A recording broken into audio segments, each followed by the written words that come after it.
been having these weird thoughts lately.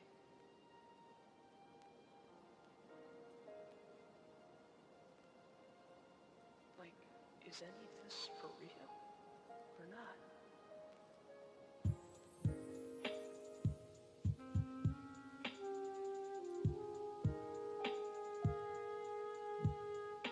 Whoa. Gosh, it looks kind of different now.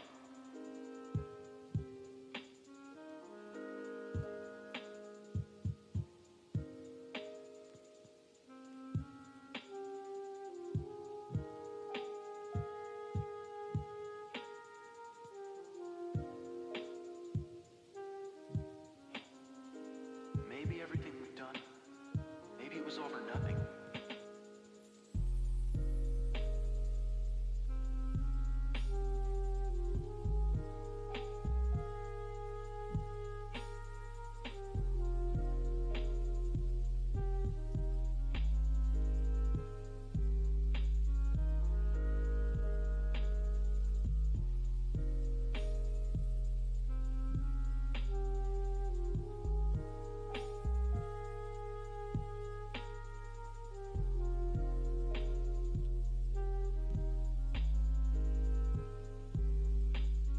The Keyblade's chosen one.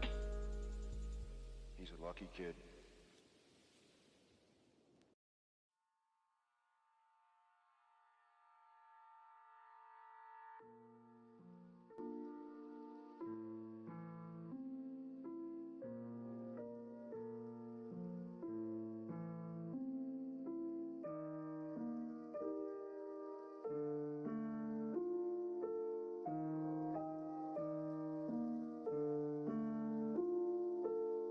Yo.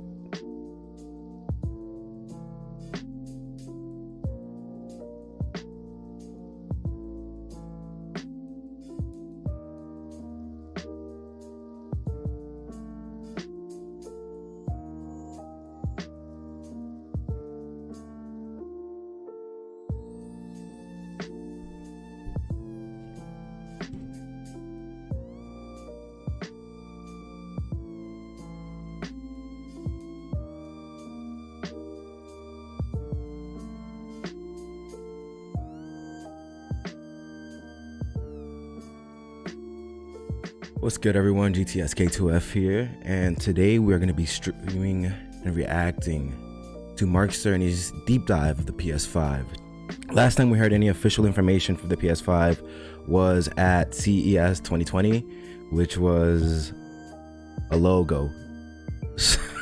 So let's hope this time we get some better news. Apparently we should be. It's Mark Cerny. He's the architect design of the PS5. He was also the lead architect of the PS4, which turned out to be spectacular in its own way.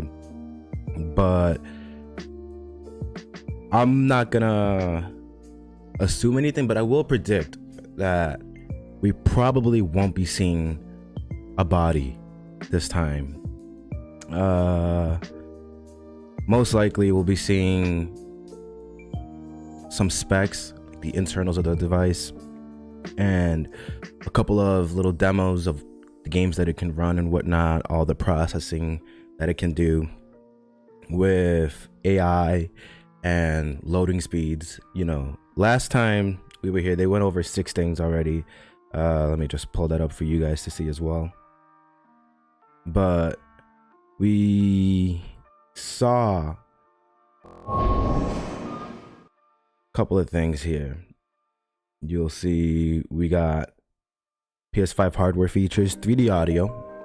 We got haptic and adaptive triggers,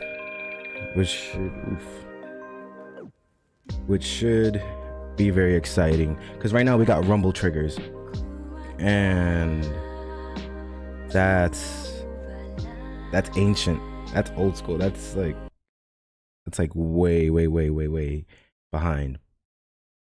But with the haptics, it's gonna feel like, you know how your phone vibrates, or when you use a MacBook and you click on the touchpad, it's not actually a button, it's vibration. It's gonna be that advanced. Let's see. What else do they have here? They got ultra high speed SSD. Let's see. Hardware based ray tracing and ultra HD Blu-ray, which was surprisingly missing from the PS4 Pro.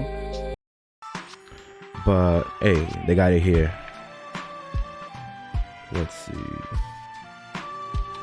But yeah, as of right now, that's pretty much all we have on it. And the logo, of course, which they flexed on us last time. They said, yo, we got a really big announcement for y'all. It's a logo.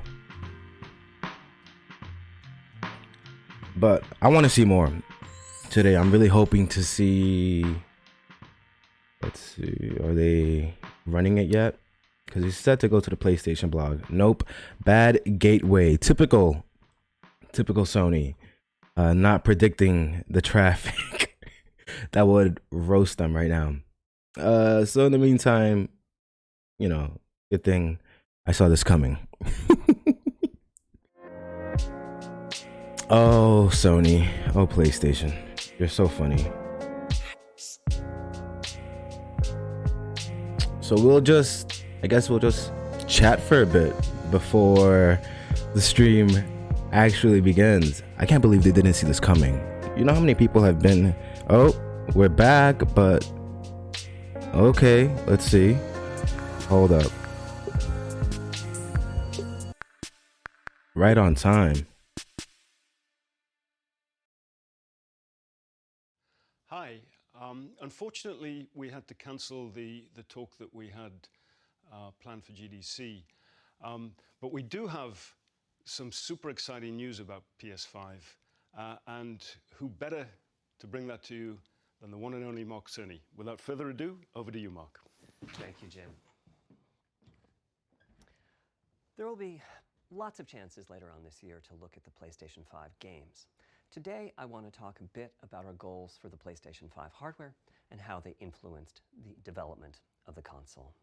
I think you all know I'm a big believer in console generations. Once every 5 or 6 or 7 years, a console arrives with substantially new capabilities.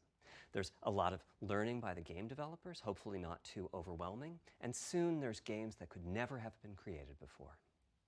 Now, it used to be that as a console designer, you'd somehow intuit what would be the best set of capabilities for the new console, and then build it in complete secrecy. For the PlayStation consoles, that period lasted through PlayStation 3, a powerful and groundbreaking console, but also one that caused quite a lot of heartache, as it was initially difficult to develop games for. So, starting with PlayStation 4, we've taken a different approach, roughly centered around 3 principles.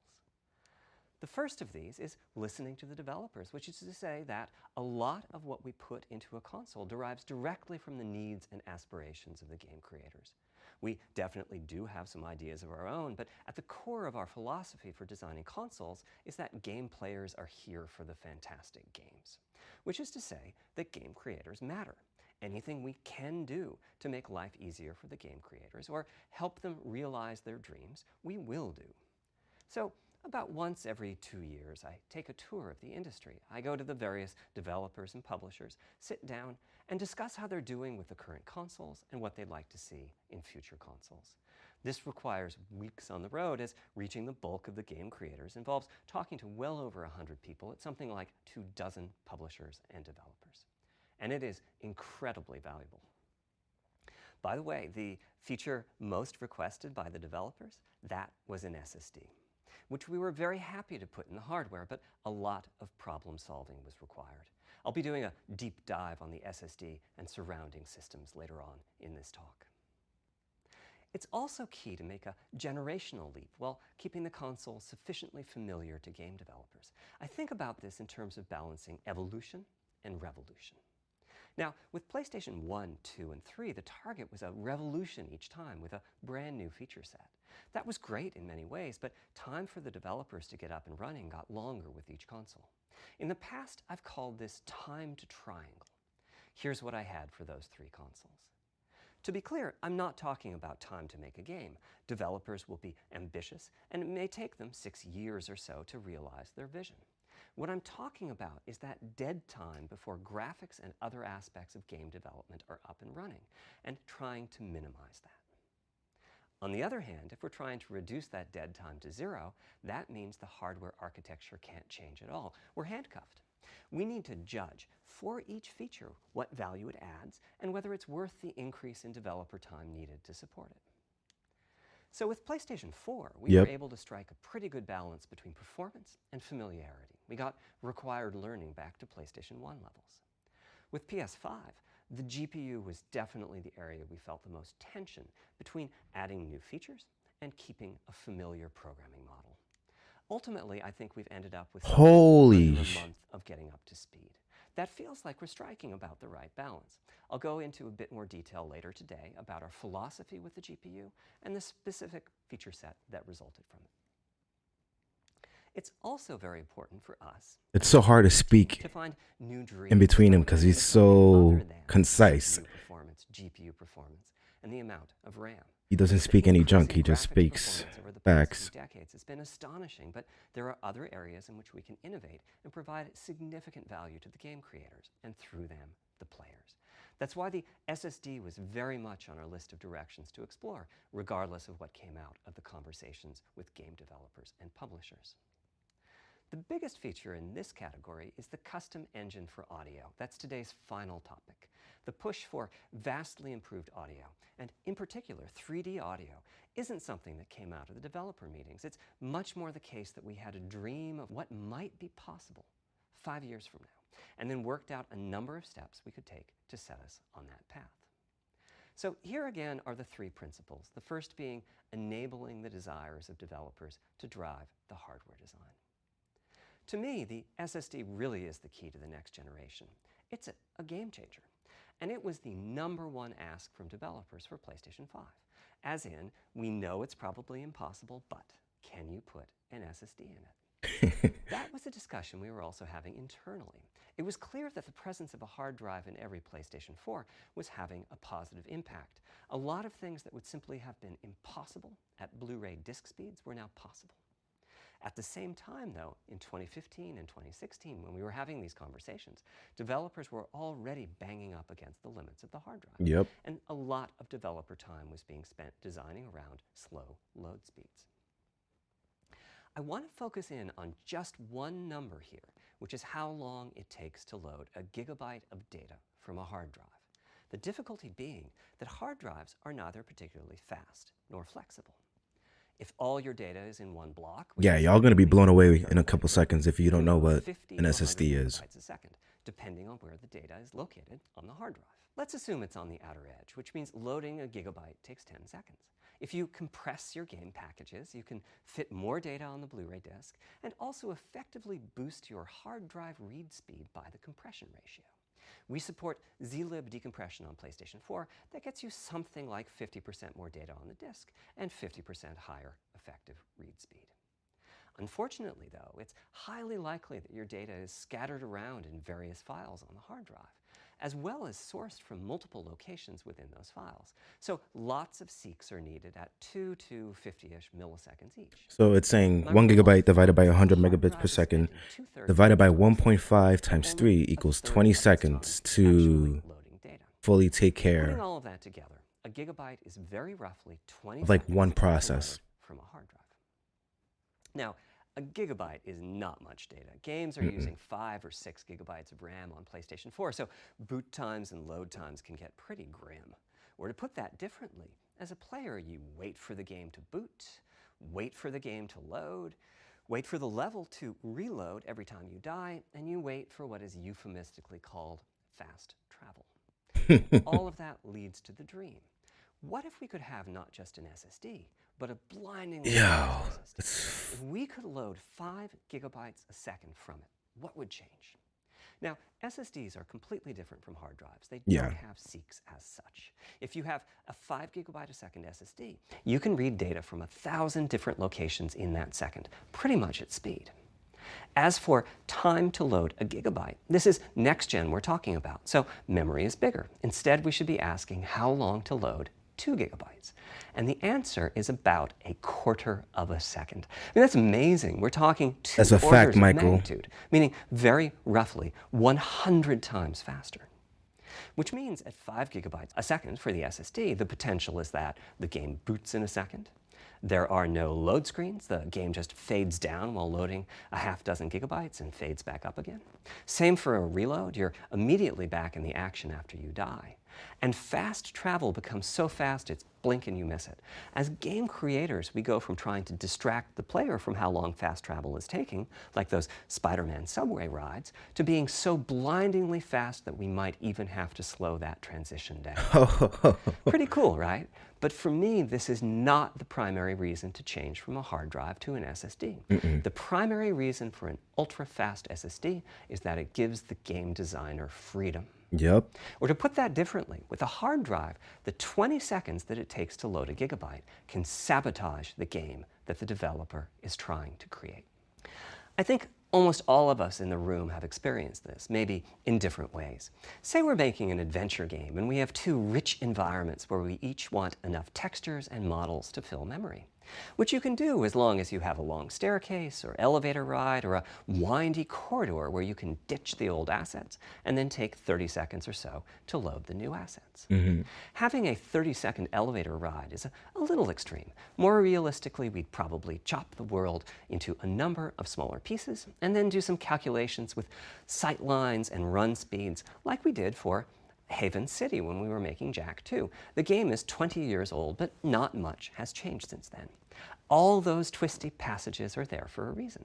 There's a whole subset of level design dedicated to this sort of work, but still, it's a giant distraction for a team that just wants to make their game. So when I talked about the dream of an SSD, part of the reason for that 5 gigabyte a second target was to eliminate loads, but also part of the reason for that target was streaming. As in, what if the SSD is so fast that as the player is turning around, it's possible to load textures for everything behind the player in that split second? If you figure that it takes half a second to turn, that's 4 gigabytes of compressed data you can load. That sounds about right for next gen. Anyway, back to the hard drive. That's the Another dream, strategy bro, for increasing is effective read speed is to make big sequential chunks of data.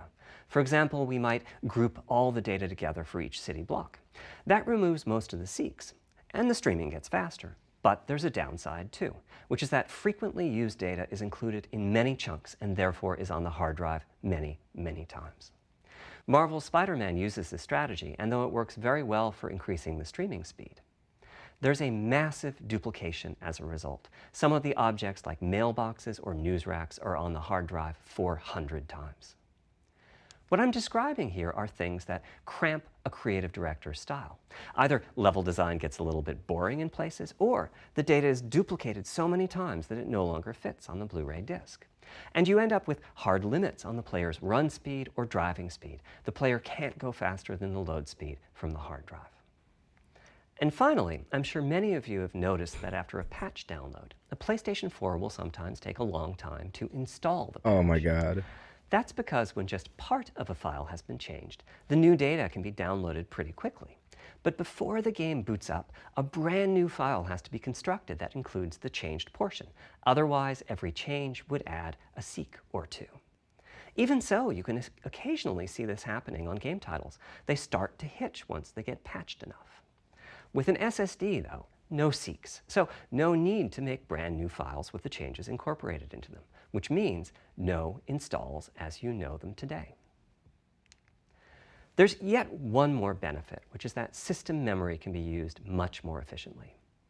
On PlayStation 4, game data on the hard drive feels very distant and difficult to use. By the time you realize you need a piece of data, it's much too late to go out and load Michael it. says, So let's system memory has to go. contain all of the data that could be used Bro, in the next 30 seconds or so of gameplay. You must That know means how it a lot feels of the 8 gigabytes of system memory is idle. It's just to waiting just there sit and to be wait for something to load potentially used. for ages. On And it's like, PlayStation come on, 5, hurry though, up. The SSD is very close to being like more RAM. Typically, it's fast enough that when you realize you need a piece of Oh, data, so they're also you can just doubling the load amount it of from the RAM SSD and going up to use it. GDDR6. There's no need to have lots of data parked in system memory waiting to potentially be used. A different way of saying that is that most of RAM is working on the game's behalf. This is one of the reasons that 16 gigabytes of GDDR6 feels right for PlayStation 5. The presence of the SSD reduces the need for a massive intergenerational increase in size. So back to the dream of the SSD. Here's the set of targets. Boot the game in a second, no load screens, design freedom, meaning no twisty passages or long corridors, more game on the disk and more game on the SSD, and finally, those patch installs go away. The reality, though, is that the SSD is just one piece of the puzzle. There's a lot of places where bottlenecks can occur in between the SSD and the game code that uses the data. You can see this on PlayStation 4. If I use an SSD with 10 times the speed of a standard hard drive, I probably see only double the loading speed, if that. For PlayStation 5, our goal was not just that the SSD itself be 100 times faster. It was that game loads and streaming would be 100 times faster. So every single potential bottleneck needed to be addressed. I agree, and this is just the SSD. Let's look at and RAM. They're not even talking about 100 times larger. Like the GPU, is a pretty simple process. Data the CPU, if they're going to have, the hard drive or if they're going to have the same thing that they did with the PS4, which is a mixture of both. And then it's moved to its final location. At the SSD speeds we're talking about, that last part, moving the data, meaning copying it from one location to another, takes roughly an entire next-gen CPU core. And that's just the tip of the iceberg. If all the overheads get 100 times larger, that will cripple the frame rate as soon as the player moves and that massive stream of data starts coming off the SSD. So to solve all of that, we built a lot of custom hardware, namely a custom flash controller and a number of custom units in our main chip. The flash controller in the SSD was designed for smooth and bottleneck-free operation, but also with games in mind. For example, there are 6 levels of priority when reading from the SSD. Priority is very important. You can imagine the player heading into some new location in the world and the game requesting a few gigabytes of textures. And while those textures are being loaded, an enemy is shot and has to speak a few dying words. Having multiple priority levels lets the audio for those dying words get loaded immediately. On one side, that flash controller connects to the actual flash dies that supply the storage. To reach our bandwidth target of 5 gigabytes a second, we ended up with a 12-channel interface. 8 channels wouldn't be enough. The resulting bandwidth we've achieved is actually 5.5 gigabytes a second. With a 12-channel interface, the most natural size that emerges for an SSD is 825 gigabytes. The key question for us was, is that enough? I mean, it's tempting to add more, but flash certainly doesn't come cheap, and we have a responsibility to our gaming audience to be cost-effective with regards to what we put in the console. Yeah, because they be selling these consoles at a loss Ultimately, most of the time by looking at when the they play first come patterns out. of a broad range of gamers. We examined the specific games that they were playing over the course of a weekend or a week or a month, and whether that set of games would fit properly on the SSD. We were able to establish that the friction caused by reinstalls or redownloads would be quite low, and so we locked in on that 825 gigabyte size, while also preparing multiple strategies so that those who want more storage can add it. I'll go through the details in a moment. Back to the flash controller. On the other side, it connects to our main custom chip via 4 lanes of Gen 4 PCIe. And inside the main custom chip is a pretty hefty unit dedicated to I/O. Before we talk about what that does, let's talk compression for a moment. PlayStation 4 used zlib as its compression format. We decided to use it again on PlayStation 5, but on my 2017 tour of developers, I learned about a new format called Kraken from Rad Game Tools. It's like zlib's smarter cousin. Simple, similar types of algorithms, but about 10% better compression, which is pretty big. That means 10% more game on the UHD Blu-ray disc or on the SSD. Kraken had only been out for a year, but it was already becoming a de facto industry standard. Half of the teams I talked to were either using it or getting ready to evaluate it. So we hustled and built a custom decompressor into the I/O unit, one capable of handling over 5 gigabytes of Kraken format input data a second. After decompression, that typically becomes 8 or 9 gigabytes, but the unit itself is capable of outputting as much as 22 gigabytes a second if the data happen to compress particularly well. By the way, in terms of performance, that custom decompressor equates to 9 of our Zen 2 cores. That's what it would take to decompress the Kraken stream with a conventional CPU. There's a lot more in the custom I/O unit, including a dedicated DMA controller. The game can direct exactly where it wants to send the data coming off of the SSD. This equates to another Zen 2 core or two in terms of its copy performance. Its primary purpose is to remove check-in as a bottleneck. There's 2 dedicated I/O coprocessors and a large RAM pool. These aren't Zen 2 cores. They're there principally to direct the variety of custom hardware. A lot of this is developer speak. One of the coprocessors is so if you don't dedicated to understand SSD what he's saying here, This lets it's all us right. bypass traditional file I/O and its But what he's bottlenecks basically when trying to say is the other is responsible for it takes the memory mapping, which workload I know that doesn't sound like the developer anything once related to had, and it SSD, just but a lot makes of it so developers much map smoother and remap so much memory as easier part of file and I/O, so much more and efficient. This too can become a bottleneck. There are coherency engines to assist the coprocessors. Coherency comes up a lot in places. Probably the biggest coherency issue is stale data in the GPU caches. Flushing all of the GPU caches whenever the SSD is read is an unattractive option. It could really hurt the GPU performance. So we've implemented a gentler way of doing things, where the coherency engines inform the GPU of the overwritten address ranges, and custom scrubbers in several dozen GPU caches do pinpoint evictions of just those address ranges. The best thing is, as a game developer, when you read from the SSD, you don't need to know any of this. You don't even need to know that your data is compressed. You just indicate what data you'd like to read from your original uncompressed file and where you'd like to put it, and the whole process of loading it happens invisibly to you and at very high speed. Back to the dream. Thanks to all of that surrounding hardware, our 5.5 gigabytes a second really should translate into something like 100 This has to be times pre-recorded, faster right? I/O than PS4, and allow the dream of no load screens and super fast streaming. This is going way too for smoothly for Sony. Having said that, expandability of our SSD is going to be quite important. Flash is costly, and you may very well want to add storage to whatever we put in the console. Now, the kind of storage you need depends on how you're going to use it. If you have an extensive PlayStation 4 library and you'd like to take advantage of backwards compatibility to play those games on PlayStation 5, then a large external hard drive is ideal. You can leave your games on the hard drive and play them directly from there, thus saving the pricier SSD storage for your PlayStation 5 titles, or you can copy your active PlayStation 4 titles to the SSD. If your purpose in adding more storage is to play PlayStation 5 titles, though, ideally you would add to your SSD storage. We will be supporting certain M2 SSDs. These are internal drives that you can get on the open market and install in a bay in the PlayStation 5. As for which ones we support and when, I'll get to that in a moment. They connect through the custom I/O unit, just like our SSD does. This is so they can take full advantage of the decompression, I/O coprocessors, and all the other features I was talking about. This is so amazing. People were so Here's the catch, afraid. though. That commercial drive has to be at least as fast as ours. Games that rely on the speed of our SSD need to work flawlessly with any M2 drive. When I gave the Wired interview last year, I said that the PlayStation 5 SSD was faster than anything available on PC. At the time, commercial M2 drives used PCIe 3.0, and 4 lanes of that cap out at 3.5 gigabytes a second. In other words, no PCIe 3.0 drive can hit the required spec. Oof. M2 drives with PCIe 4.0 are now out in the market. We're getting in samples and seeing 4 or 5 gigabytes a second from them. By year's end, I expect there will be drives that saturate 4.0 and support 7 gigabytes a second.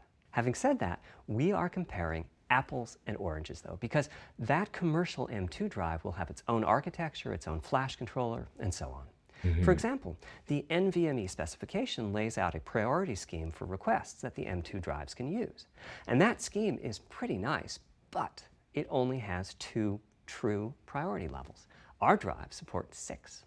We can hook up a drive with only 2 priority levels, definitely, but our custom I/O unit has to arbitrate the extra priorities rather than the M2 drive's flash controller. And so the M2 drive needs a little extra speed to take care of issues arising from the different approach. Oh, this is amazing. This is That amazing. commercial drive also needs to physically. I'm gonna interrupt him for a bit because he's not really saying anything crazy right now. But people were concerned that hard drives, you weren't gonna have no standard for external storage M2 drive. available. And some M2 drives And I'm so glad that they confirmed that you can use an NVMe drive have their own fans. to just Right now, plug it we're in. getting M2 drive samples and benchmarking them in various ways. When games hit beta as they get ready for the PlayStation 5 launch at year-end, we'll also be doing some compatibility testing to make sure that the architecture of particular M2 drives isn't too foreign for the games to handle. Once we've done that compatibility testing, we should be able to start letting you know which drives will physically fit and which drive samples have benchmarked appropriately high in our testing. It would be great if that happened by launch, but it's likely to be a bit past it. So please hold off on getting that M2 drive until you hear from us. Heard. Okay, back to our principles. Balancing evolution and revolution is the second of That was just this the was first. definitely a recurring theme with the GPU. We need new GPU features and capabilities.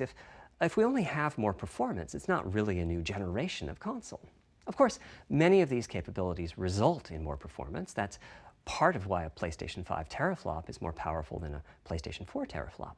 But we aren't just looking for the performance. We also need the ability to do something with the GPU that could not have been done before.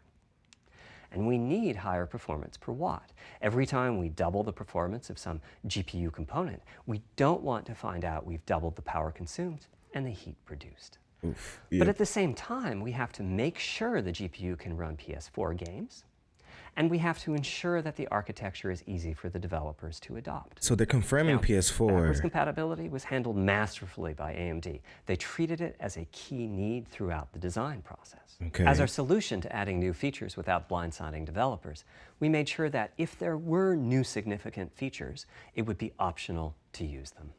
The GPU supports ray tracing, but you don't have to use ray tracing to make your game. The GPU supports primitive shaders, but you can release your first game on PlayStation 5 without making any use of them. Okay. Before I get into the capabilities of the GPU, I'd like to make clear 2 points that can be quite confusing. First, we have a custom AMD GPU based on their RDNA 2 technology. What does that mean? AMD is continuously improving and revising their tech. For RDNA 2, their goals were, roughly speaking, to reduce power consumption by re-architecting the GPU to put data close to where it's needed, to optimize the GPU for performance, and to add a new, more advanced feature set. But that feature set is malleable, which is to say that we have our own needs for PlayStation, and that can factor into what the AMD roadmap becomes. So collaboration is born. If we bring concepts to AMD that are felt to be widely useful, then they can be adopted into RDNA 2 and used broadly, including in PC GPUs. If the ideas are sufficiently specific to what we're trying to accomplish, like the GPU cache scrubbers I was talking about, then they end up being just for us. If you see a similar discrete GPU available as a PC card at roughly the same time as we release our console, that means our collaboration with AMD succeeded in producing technology useful in both worlds. It doesn't mean that we as Sony simply incorporated the PC part into our console. This continuous improvement in AMD technology means it's dangerous to rely on teraflops as an absolute indicator of performance, and CU count should be avoided as well. In the Subliminally case of taking CPUs, we shots all understand at this. The Xbox. PlayStation 4 and PlayStation 5 each have 8 CPUs, but we never think that meant the capabilities and performance are equal. It's the same for CUs. For one thing, they've been getting much larger over time. Yeah, because Microsoft was like, oh, it has, I think it was 16 teraflops. And you're just like, what? People don't know what teraflop means, but they hear a bigger number and they're like, whoa. Than the transistor count but for a here he's like educating, he's letting you know, hey, second, the PlayStation 5 teraflops don't always mean the same thing. Compatible with PlayStation 4. What does that mean? One way you can achieve backwards compatibility is to put the previous console's chipset in the new console, like we did with some PlayStation 3s. But that's, of course, extremely expensive. Yeah. A better way is to incorporate any differences in the previous console's logic into the new console's custom chips, meaning that even as the technology evolves, the logic and feature set that PlayStation 4 and PlayStation 4 Pro titles rely on is still available in backwards compatibility modes. One advantage of this strategy is that once backwards compatibility is in the console, it's in. It's not as if a cost down will remove backwards compatibility like it did on PlayStation 3. Achieving this unification of functionality took years of efforts by AMD, as any roadmap advancement creates a potential divergence in logic. Yeah, but PS4 I'm not PS4 seeing titles at boosted frequencies any have also further added complexity. backwards The compatibility. boost is truly massive this I'm time only around, seeing, and some game code just can't I thought they were going to do PS3 and Testing has to PS2 be games done as on well, a title and by title PS1. basis. Some people were Results saying are they excellent, wanted though. We all recently took a look at previous top Sony 100 like PlayStation 4 titles as PSP, ranked by Vita, playtime, 1, and 2, we're 3, expecting 4, everything almost on all this. of them to be And I playable was like, at that's launch on PlayStation 4. pretty steep, but at least With regard to new PS2, features, PS1, as I and said, PS1. our strategy was to try to break new ground, but at the same time not to require use of the new GPU capabilities. For more than a decade, GPUs have imposed a restriction on game engines. Software handles vertex processing, but for the most part, dedicated hardware is responsible for the triangles and other geometry that the vertices form. That means it's not possible to do even basic optimizations, such as aborting processing of a vertex if all geometry that uses it is off-screen. PlayStation 5 has a new unit called the Geometry Engine, which brings handling of triangles and other primitives under full programmatic control. As a game developer, you're free to ignore its existence and use the PlayStation 5 GPU as if it were no more capable than the PS4 GPU, or you can use this new intelligence in various ways. Simple usage could be performance optimization, such as removing backfaced or off-screen vertices and triangles. More complex usage involves something called primitive shaders, which allow the game to synthesize geometry on the fly as it's being rendered. It's a brand new capability. Using primitive shaders on PlayStation 5 will allow for a broad variety of techniques, including smoothly varying level of detail, addition of procedural detail to close-up objects, and improvements to particle effects and other visual special effects.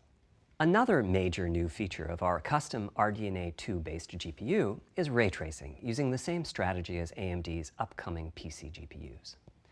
The CUs contain a new specialized unit called the intersection engine, which can calculate the intersection of rays with boxes and triangles. To use the intersection engine, first you build what is called an acceleration structure. It's data in RAM that contains all of your geometry.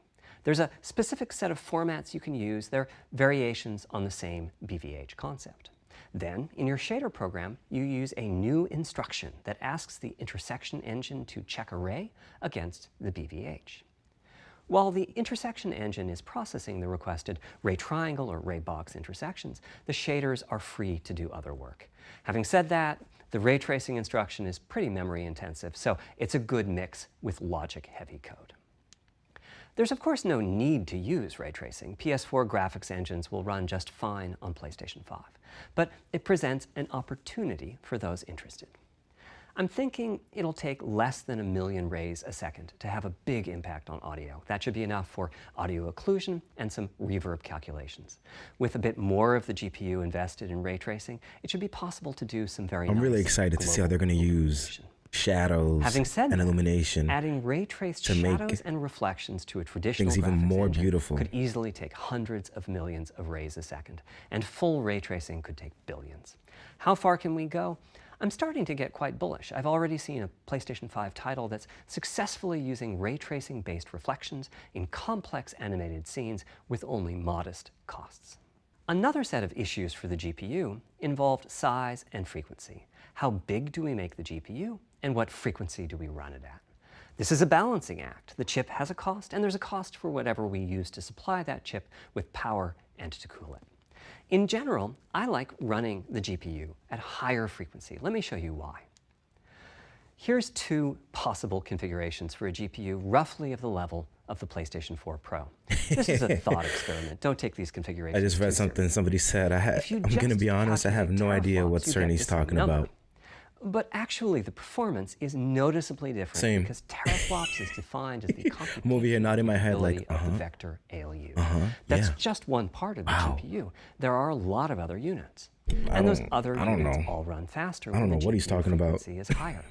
At I just know 33% higher it frequency, sounds impressive and it sounds rasterization goes fast. 33% faster. Processing the command buffer Except for the goes SSD. that much faster. The L2 You should know what he's talking other about caches when have that much higher bandwidth. he's speaking and of so on. SSD speeds. About the only downside is that system memory is 33% further away in terms of cycles.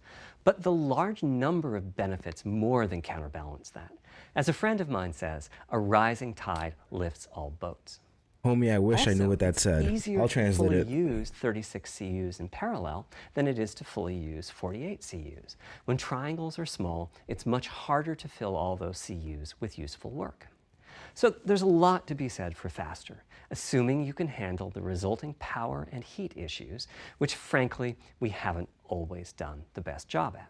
Part of the reason for that is, historically, our process for setting CPU and GPU frequencies has relied on some heavy-duty guesswork with regards to how much electrical power Nihongo will means consume and how much heat will be produced as a result inside of the console.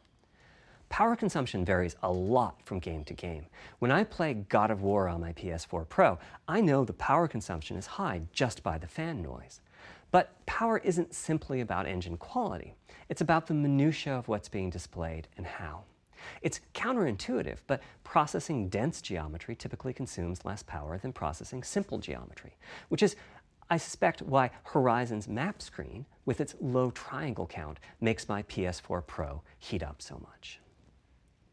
Our process on previous consoles has been to try to guess what the maximum power consumption during the entire console lifetime might be, which is to say, the worst case scene in the worst case game, and prepare a cooling solution that we think will be quiet at that power level. If we get it right, fan noise is minimal. If we get it wrong, the console will be quite loud for the higher power games. Quite loud. And It's going to there's sound like even a chance that it jet. might overheat and shut down if we misestimate power too badly. PlayStation 5 is especially challenging because the CPU supports 256-bit native instructions that consume a lot of power. These are great here and there, but presumably only minimally used. Or are they? If we plan for major 256-bit instruction usage, we need to set the CPU clock substantially lower or noticeably increase the size of the power supply and fan. So, after much discussion, we decided to go with a very different direction on PlayStation 5. We built a GPU with 36 CUs. Mind you, RDNA 2 CUs are large. Each has 62% more transistors than the CUs we were using on PlayStation 4. So if we compare transistor counts, 36 RDNA 2 CUs equates to roughly 58 PlayStation 4 CUs. It is a fairly sizable GPU. Then we went with a variable frequency strategy for PlayStation 5, which is to say we continuously run the GPU and CPU in boost mode. We supply a generous amount of electrical power and then increase the frequency of GPU and CPU until they reach the capabilities of the system's cooling solution.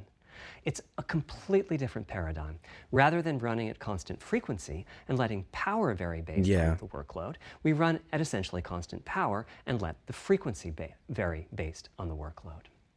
We then tackled the engineering challenge of a cost-effective and high-performance cooling solution designed for that specific power level. In some ways, it becomes a simpler problem because there are no more unknowns. There's no need to guess what power consumption the worst-case game might have. As for the details of the cooling solution, we're saving them for our teardown. I think you'll be quite happy with what the engineering team came up with. So, how fast can we run the GPU and CPU with this? We ain't getting no console reveal today, boys. The simplest approach would be to look at the actual temperature of the silicon die and throttle the frequency on that basis. But that won't work. It fails to create a consistent PlayStation 5 experience. It wouldn't do to run a console slower simply because it was in a hot room.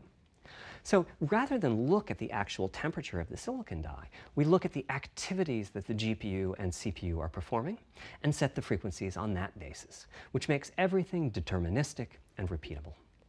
While we're at it, we also use AMD's Smart Shift technology and send any unused power from the CPU to the GPU so it can squeeze out a few more pixels. The benefits of this strategy are quite large. Running a GPU at 2 gigahertz was looking like an unreachable target with the old fixed frequency strategy. With this new paradigm, we're able to run way over that. In fact, we have to cap the GPU frequency at 2.23 gigahertz so that we can guarantee that the on-chip logic operates properly. 36 CUs at 2.23 gigahertz is 10.3 teraflops, and we expect the GPU to spend most of its time at or close to that frequency and performance. Similarly, running the CPU at 3 gigahertz was causing headaches with the old strategy. But now we can run it as high as 3.5 gigahertz. In fact, it spends most of its time at that frequency. That doesn't mean all games will be running at 2.23 gigahertz and 3.5 gigahertz. When that worst-case game arrives, it will run at a lower clock speed, but not too much lower. To reduce power by 10%, it only takes a couple of percent reduction in frequency, so I'd expect any downclocking to be pretty minor. All things considered, the change to a variable frequency approach will show significant gains for PlayStation gamers. The final of our 3 principles was about finding new dreams. It's important for us on the hardware team to find new ways to expand or deepen gaming, and that's what led us to a focus on 3D audio. As players, we experience the game through the visuals, through audio, and through the feedback we receive from the controller, such as rumble or haptics. Personally, I feel a game is just dead without audio. Visuals are, of course, important, but the impact of audio is huge as well. Yep. At the same time, the audio team on a game project has to do a lot with a little. For example, on PlayStation 4, there's fierce competition for the Jaguar CPU cores. Audio typically ends up getting just a fraction of a core. That's not much of a computational resource, particularly when you consider that the visuals run at 30 or 60 frames a second, but audio processing needs to happen at almost 200 times a second. So what's crazy is that with all those limitations, progress on audio with PlayStation 4, particularly when if you're just a regular gamer, you can't tell, oh, the audio is crap a lot of times when they're processed. Simple pipelined algorithms could really take advantage of asynchronous DMA and frequently reached 100% utilization of the floating point unit. There's unfortunately nothing comparable on PlayStation 4. Probably the most dramatic progress in the PlayStation 4 generation has been with virtual reality. The PSVR hardware has its own audio unit. It supports about 50 pretty decent 3D sound sources. And this provided a hint as to where we could go with audio, as well as some valuable experience. Not to oversimplify, but here were our goals for audio on PlayStation 5. The first goal was great audio for everyone, not just VR users or soundbar owners or headphone users. That meant audio had to be part of the console. It couldn't be a peripheral. The second goal was to support hundreds of sound sources. We didn't want developers to have to pick and choose what sounds would get 3D effects and which wouldn't. We wanted every sound in the game to have dimensionality. And finally, we wanted to really take on the challenges of presence and locality. Now, when we say presence, we mean the feeling that you're actually there. You've entered the matrix. It's not, of course, something we thought we could perfectly achieve, but the idea was that if we stopped using just a rain sound and instead used lots of 3D audio sources for raindrops hitting the ground at all sorts of locations around you, then at some point it's the little things that get you, you know? It's the little things like this that you don't really think about every day that presence inside the virtual world get you. This has the capacity to affect your appreciation of the game, just like music in a game does. The concept of locality is simpler. It's just your sense of where the audio is coming from. To the right of you, behind you, above you.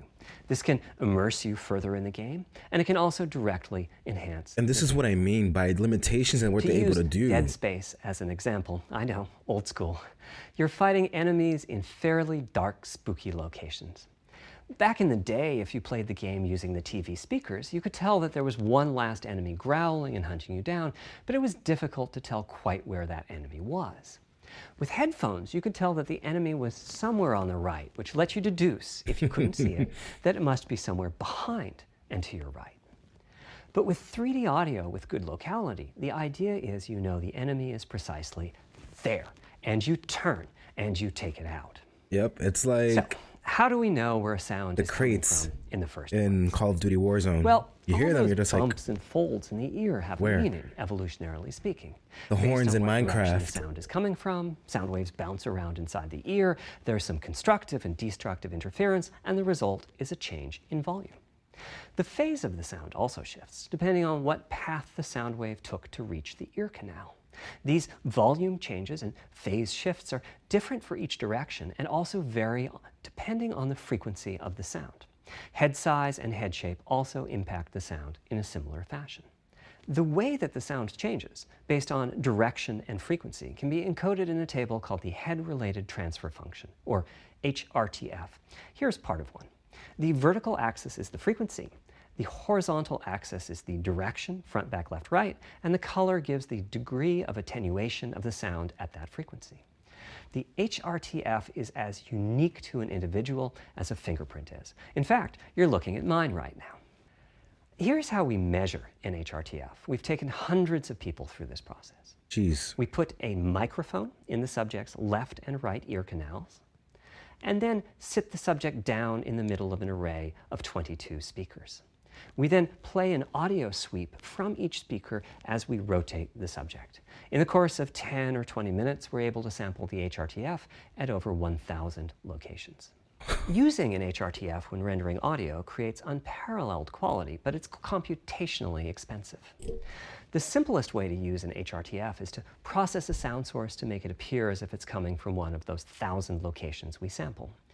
Unfortunately, the processing has to be done in frequency domain rather than time domain, so there's multiple fast Fourier transforms needed for every sound source for every audio tick. That's a lot. Sometimes I freak out because I think This it's computational complexity was the determining stream, factor my for stream our that's strategy. lagging, but it's We just the had to bite presentation the bullet that's and design and build like that. a custom hardware unit for 3D audio. Collectively, we're referring to the hardware unit and the proprietary algorithms we run on it as Tempest 3D Audio Tech. The meaning of 3D audio and technology should be pretty obvious here. As for Tempest, I feel it really reflects our goals with audio. It suggests a certain intensity of experience and also hints at your presence within it. We're calling the hardware unit that we built the Tempest engine. It's based on AMD's GPU technology. We modified a compute unit in such a way as to make it very close to the SPUs in PlayStation 3. Remember when I said that they were ideal for audio? So the Tempest engine has no caches, just like an SPU. All data access is via DMA, just like an SPU. Our target was that it would have more power than a CPU, thanks to the parallelism that a GPU can achieve, and that it would be more efficient than our GPU, thanks to the SPU-like architecture. The goal being to make possible near 100% utilization of the CU's vector units. Where we ended up is a unit with roughly the same SIMD power and bandwidth as all 8 Jaguar cores in the PlayStation 4 combined. If we were to use the same algorithms as PSVR, that's enough for something like 5,000 sound sources. But of course, we want to use more complex algorithms, and we don't need anything like that number of sounds. It would have been wonderful if a simpler strategy, such as using Dolby Atmos peripherals, could have achieved our goals, but we wanted 3D audio for all, not just those with licensed soundbars or the like. Also, we wanted many hundreds of sound sources, not just the 32 that Atmos supports. And finally, we wanted to be able to throw an overwhelming amount of processing power at the problem, and it wasn't clear what any peripheral might have inside of it. In fact, with the Tempest engine, we've even got enough power that we can allocate some to the games, to the extent that games want to make use of convolution reverb and other algorithms that are either computationally expensive or need high bandwidth. But the primary purpose of the Tempest engine remains 3D audio. I appreciate Now, 3D audio Cerny's is a major academic research topic. It's safe explanation to say that of no one in the why world has all he of the does certain answers. And a set things. of algorithms that has to be invented, tuned, or implemented to realize our It's- vision for 3D audio It's is nice. It's immense. nice. It's good to know. For example, Oh, we did use of this, HRTFs and we have a in reason games is quite why we did complex. this. Before, I talked about making a sound source appear as if it's coming from one of those 1,000 HRTF sample locations. But for high-quality 3D game audio, we have to handle other possibilities. The sound source might not be at one of the 1,000 HRTF sample locations, so we have to blend the HRTF data from the closest locations that we have sampled. The sound source might be moving, which needs very special handling as that blend keeps changing, and that can cause phase artifacts in the resulting audio. Or the sound source might have a size to it, meaning it should feel as if it's coming from an area rather than a single point. There's also whole categories of approaches to be handled. 3D audio can be implemented using individual processing of 3D sound sources. But alternatively, ambisonics can be used for 3D audio. Ambisonics being somewhat like the spherical harmonics used in computer graphics. And finally, there's audio devices. The player might be using headphones or TV speakers or have a higher-end surround sound setup with 6 or more speakers, all of which need different approaches. That's a lot of variations. It's nice to have the computational resources of the Tempest engine, but it's clear that achieving our ultimate goals with 3D audio is going to be a multi-year, step-by-step process. Having said that, headphone audio implementation is largely complete at this time. It was a natural place for us to start. With headphones, we control exactly what each ear hears, and therefore the algorithmic development and implementation are more straightforward. For TV speakers and stereo speakers, we're in the process of implementing virtual surround sound. The idea being that if you're sitting in a sweet spot in front of the TV, then the sound can be made to feel as if it's coming from any direction, even behind you. Virtual surround sound has a lot in common with 3D audio on headphones, but it's more complex because the left ear can hear the right speaker and vice versa. We have a basic implementation of virtual surround sound up and running. We're now looking at increasing the size of that sweet spot, which is to say, making the area you need to be in to feel the 3D effect larger, and we're also working to boost the sense of locality. Headphone audio is the current gold standard for 3D audio on PlayStation 5, but we're going to see what we can do to bring virtual surround sound to a similar level, after which we'll start in on setups with more speakers, such as 6-channel surround sound. It's now to the point where some of the PlayStation 5 games in development are extensively using these systems. One of the game demos allows you to toggle between conventional PlayStation 4-style stereo audio and our new 3D audio. I listened with just an ordinary pair of over-the-ear headphones, and wow, I could feel a difference. 3D audio has that dimensional feel to it. Conventional stereo audio feels smashed flat by comparison. The improvement is obvious. So, a big advancement, but have I entered the matrix? Does my brain believe I'm really there, like I was talking about earlier when I explained our target of presence?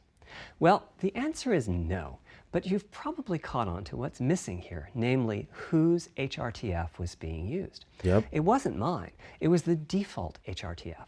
The audio team analyzed the hundreds that they measured and chose the one they felt was the closest fit to the total game-playing audience.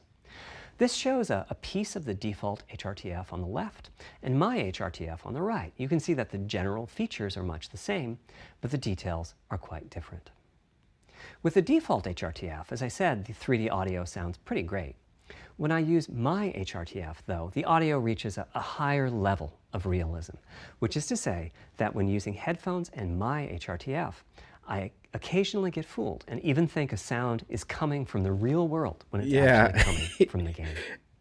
This is what I'm talking about. A corollary to this is that there are a few people whose HRTFs are sufficiently far from the default HRTF, that's the red dot here, that they can toggle between PS4 style and PS5 style audio and not sense much difference.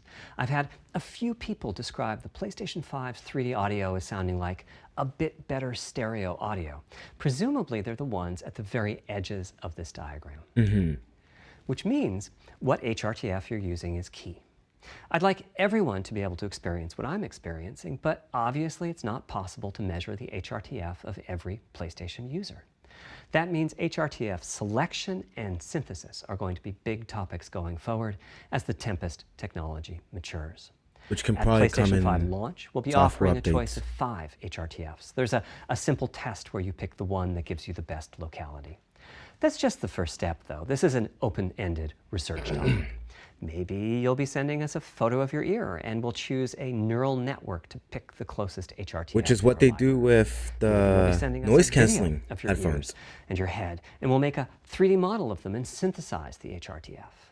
Maybe you'll play an audio game to tune your HRTF. We'll be subtly changing it as you play and home in on All the this, HRTF all that gives you this the highest is so score, exciting. meaning that Like- it matches you the best. This is a journey we'll all be taking together over the next few years. If I Ultimately, we're get committing to fooled enabling now, everyone to can you experience imagine that how next much level of realism. how screwed we'll be Hopefully, if we're playing a I've horror been able game to illustrate and a it's bit like, about oh, our design and decision-making who there? process today, and why PlayStation 5 has the feature set that it does. Now comes the fun part. We get to see how the development community takes advantage of that feature set. I'm hoping for the completely unexpected. Will it come from audio, ray tracing, the capabilities of the SSD, or something else? I guess we'll find out soon enough. Thank you for your time today. all right. Okay, Mark. So that was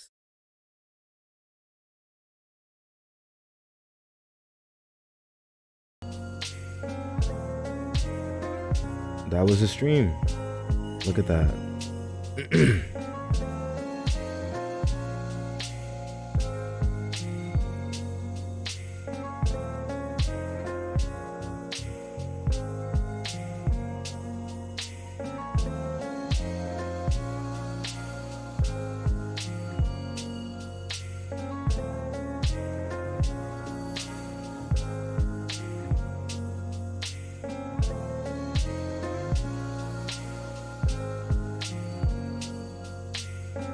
Oh crap. Hold up.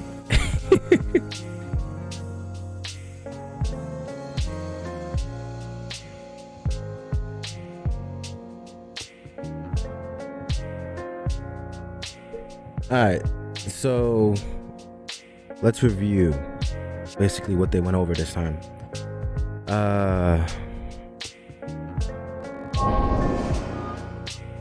They brought up the 6 points that were brought up last time. Hold up a second. This is bugging. Relax.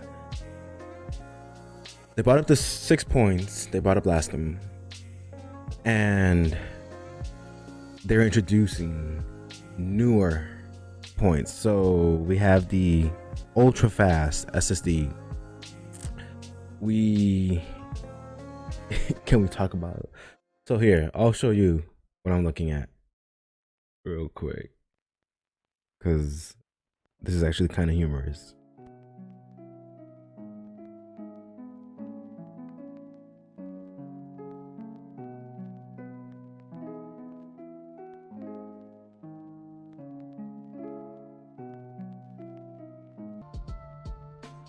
How about now?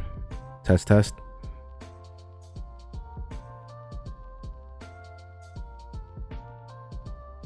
Yeah, so I don't know what happened there, but hey, we fixed it. Okay, so I'll repeat what I was saying then. I'm not sure what you guys heard, but here, SSD and PS5 really fast. All right, and we got the confirmation that we're gonna be able to use other types of SSD. So it's not just gonna be the proprietary one in the PS4, I mean 5, but we will also have NVMe drives, M2 drives that we can use. But there's a requirement though. They have to be 5 gigabytes per second or faster, gigabits. They can't be 3.5 gigabits. They can't be 2.5. They have to be 5 gigabits per second or faster. And as Cerny was saying,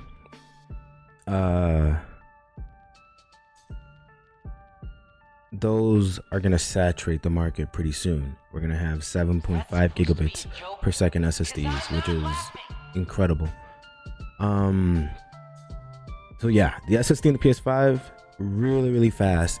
For people who haven't really seen the difference, please, I implore you, look up HDD versus SSD. And this is not even, you're gonna find ancient videos, probably like Windows 7 type videos, but even during that time you can see the drastic difference between HDD and SSD. And that was when SSD was in its infancy. Now we're beyond that. We're way beyond that. And you guys are gonna get blown away. Honestly, you guys are gonna get blown the hell away. Right now, I have an SSD in my PS4, and as he said, you can't really tell that huge of a difference. There is a difference, like 2 times, or sometimes like 1.5 times. But if I load up Final Fantasy 15 on the HDD and Final Fantasy 15 on the SSD, yeah, I can tell a huge difference. I know that something's up. So that's really cool. Another thing I was saying was that almost all PS4 games will be playable. That's the key word he used, almost. He didn't say all PS4 games are playable. He said almost all PS4 games will be playable. And it's kind of upsetting. I can imagine people being upset that, the PS3 games and the PS2 games and the PS1 games aren't included in that. I can understand people being upset with that. But that's also a huge daunting task to take, especially with the price that people want this console at. People want this to be at max $499. And like with inflation and whatnot, you're looking at the price of a PS4 at launch date being near that of a PS5 at launch date. And the PS5 is incredibly and exponentially stronger than the PS4. So I feel like people are asking for too much in some regards. What we can hope for is that down the line in software updates, we can get, here are certain PS3 games which are compatible. Here are a good amount of PS2 games which are compatible. Because I can't see them struggling to emulate PS2 on this, to be honest. And here are PS1 games that are compatible. With a system as powerful as this, they should be able to run PS1 games. They should be able to run PS2 games. So I don't see the reasoning behind that, except for probably messing up something along the way. PS3 is more understanding just because of how drastic the architecture was for that. The cell broadband processor just was too much. It was too crazy. It was hard to develop for when it came out. It was a nightmare for developers to even make games imported to PS3. And that's why a lot of early PS3 games, if you go back and play, I remember specifically the Bigs 2 just wouldn't run on my PS3. And like that was the case with a lot of games. Skyrim wouldn't run well on PS3, and it's because they would make it on the 360 and port it to the PS3's completely different architecture and just throw their hands up in the air probably and be like, nah, I'm done. But it's good to hear that they are thinking about backwards compatibility, because that means that your library won't just be lost, forever. And I'm sure when he says almost all PS4 games are playable, I'm sure that includes all the big ones. I'm sure that includes the GTA 5s, the Uncharted's, the God of Wars, the Horizons, the Spider-Mans. All their exclusives are most likely in that category. All those big games, the Call of Duties that came out this generation, are most likely in that category. The Destinies, most likely in that category. The only game I can really see are like indie games that are made specifically for the PS4, and it was like, oh no, we got to change a couple things to make it compatible with the PS5. But I don't really see that being much of a deal. But this was the key point today, is I can see people being not so happy at the fact that we're not getting backwards compatibility on PS3, PS2, and PS1. And some people were even saying put PSP and PS Vita games in there too. I can only say, we can only hope down the line that with software updates, we get some of those features. There's only so much you can do with software, but to me, if Microsoft, who at one point said that it was impossible to emulate Xbox 360 games on the Xbox One, managed to do it, then I'm sure PlayStation is going to be able to do it too. Ray tracing, we went over that. Fan noise and power consumption. This is also important because, by God, we know PS4 owners, our fans are beyond insane. There are memes online that have me crying because you have the baby standing in front of a jet, and it's like, oh, PS4 owners when they're talking shit on the mic, and it's the baby standing in front of a jet saying something, but you can barely hear them because the jet in the background is overtaking whatever he's saying. So hopefully this is taken care of. We're gonna get fan noise with a processor that powerful. We're gonna get fan noise.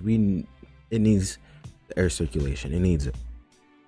People were saying water cooling could have been a what's it called, an alternative, but then, like I said, price is what people are concerned about. They want this. This is basically a super powerful gaming PC, and you're paying $499 for it. You know, whereas if you bought the tower, the processor, the motherboard, the GPU, the RAM, everything, if you bought it separately, or even if you bought one built, they're most likely coming at $900 to $1,000 for something that's acceptable. You know, yeah, you can get cheaper ones. Yeah, you can find, you know, gaming PCs that are $599, but how long are those going to last you without having to upgrade it? Not very long. You're going to get a PS5 probably once if you take good care of it, and it's going to last you a whole generation. Do you already know? PS4 came out in 2013, and it's still, I have the base PS4 and it's still running smoothly. So this is the thing that I hope people try to understand. You're paying this much for something that's going to last. You're investing basically in this because it should last you until the end of the generation, if it's taken care of properly, if there's no hiccups along the way, and if there's no defects in the console, it should work just fine. And power consumption, I want to see some figures on power consumption. You know, we got some figures on PS4, how much energy it takes when it's in rest mode and when it's running and everything. I want to see some figures. I want to see some tests on power consumption on the PS5, because as he said, it was variable, so it's not going to be constant. You're not gonna necessarily know, like a little average on launch games, for example. Like, oh, we ran 5 different launch games, and this is the average that we had, or the median that we had on power consumption, because that's also something that I can see people being concerned about. You don't want to spend too much on your energy bill, but you're playing a super intense game on the PS5, you're going to see a difference. It's like putting an AC on low and high. You're going to see a difference. And then Sony wants to use 3D audio. This is one of the things I was most excited about today, is the 3D audio. I love it. I love when you think about audio in games. Now, am I the best at creating audio? Probably not. But when it comes to playing and experiencing something, audio is so important. Audio cues, you know, like, you know that there's an enemy around because of the music that's playing. You know, I love when they think about the small things that many people probably don't think about. The raindrop, how he said, you know, we're not just gonna have a media file that plays raindrops. We can have 100 different areas to drop a drop of rain. And it's stuff like that that really immerses you. As you said, that's the dream, is to hit the matrix. Are you necessarily going to hit it at launch? He said no. But as he said, they have Tempest to help create that. And as I said when we were watching it, they use a certain feature for the Sony noise canceling headphones, the WH-1000XM3s. WH-1000XM3s are the ones that go over your head. They have a feature in their app, in the Sony headphone app, that you hold the phone to your ear with the camera, and it takes a little model of it, and it helps create even more noise cancellation depending on the size and the shape of your ear. So what he's talking about, they've already put it to test, which is really cool. And the one thing that came to my mind as well was the spots that the audio is coming from. You know, you will have something come from the right or something come from the left. And with the developers, they have so many limitations, as it seems from what he told. I would have had no clue that they had this many limitations, but He explained that. He said, these are what we are stuck with now. And with this next gen audio, you're going to be able to do so much more. And it's mind blowing to me because even nowadays, when a game is carefully taken care of, audio sometimes will fool me, you know. And I myself, like many of you, play a lot of games, and I am sure that there have been games that have fooled you. Tell me now. There are games that have most likely, you're playing with your headphones on and you hear a sound and you're thinking, what? And it's in the game. It's happened to me. And that's what the limitations. So imagine what they're going to be able to do with this. You're going to be fucked. You're going to, oh, someone broke into my house. you know, and you're not even going to know. So you're like, oh, it's the game. Someone's breaking into my house in the game. And then you realize, oh shit, someone's in the house for real. But that's just a joke. I hope that doesn't happen to anybody. But this is one of the most important things to me, is this little detail on 3D audio. But yeah, I knew that they weren't going to show a body today. I had a feeling. I was like, they're not going to show a body at all. They're going to talk about the specs. They're going to talk about what the PS5 is capable of right now. And then down the line, they're going to show the controller, the body, the internals, all that stuff. They're running a very similar approach to the PS5 as they did to the PS4. Maybe a little bit, a little more quieter than they were when the PS4 was coming out.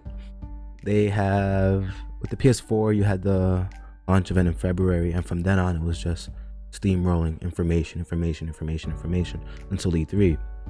As we know, though, with the virus going around now, a lot of those things have been canceled. Sony wasn't even going to appear at E3 this year to begin with. So a very similar, yet a couple of differences here and there.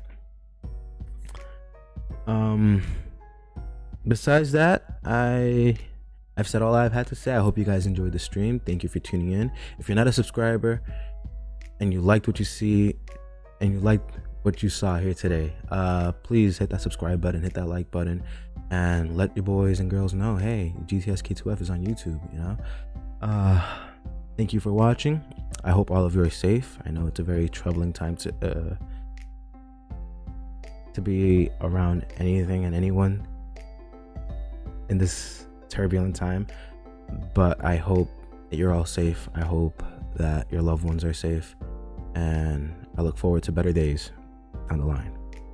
Take care, everyone. Peace.